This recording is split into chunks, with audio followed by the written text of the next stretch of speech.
সাইয়েদনা সুলাইমান বললেন, আল্লাহ গোটা বিশ্বের সব প্রাণীকুল, পশুকুল, পক্ষীকুল, জিনকুল সবাইকে আমি একবেলা লাঞ্চ খাওয়াবো, দুপুরের খাবার। আল্লাহ বললেন, নো সুলাইমান, এটা তোমার কাজ না, এটা আমার কাজ, তুমি পারবা না। সাইয়েদনা সুলাইমান বললেন, আমার মনে বড় শখ, আমি যদি একবেলা সবারে মেহমানদারি করাইতে পারতাম, আমার কলিজাটা ঠান্ডা হয়ে যেত।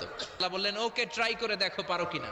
সাইয়েদনা সুলাইমান আলাইহিস সালামের অনুসারী ছিল জিনেরা। জিনের বাদশারে বলল, জিনের বাদশা, যাও সাগরের পাড়ে 40 কিলোমিটার জায়গার মধ্যে খাবারের আয়োজন করো। জিনের বাদশা বিশাল বিশাল ডেগ পাতিল নিয়ে সমস্ত জিনদেরকে নিয়ে রান্না বান্নার কাজ শুরু করলো। 40 কিলোমিটার ব্যাপী জায়গা নিয়ে খাবার তৈরি করা হচ্ছে। সব যখন রান্না শেষ, চলে এলো সেই মহেন্দ্রক্ষণ। ইন দ্য মিন টাইম সাগরের ভেতর থেকে এক বিশাল আকৃতির তিমি মাছ আ করে ডেকে বলল, সুলাইমান, খাবার দাও। উনি ঘোষণা দিলেন, যাও এটারে খাবার দাও। তিমি মাছ বিশাল বড় হা করে বসে আছে সাগরে। জিনের বাদশা খাবার দিতে লাগলো। 1 কিলোমিটার শেষ, 5 কিলোমিটার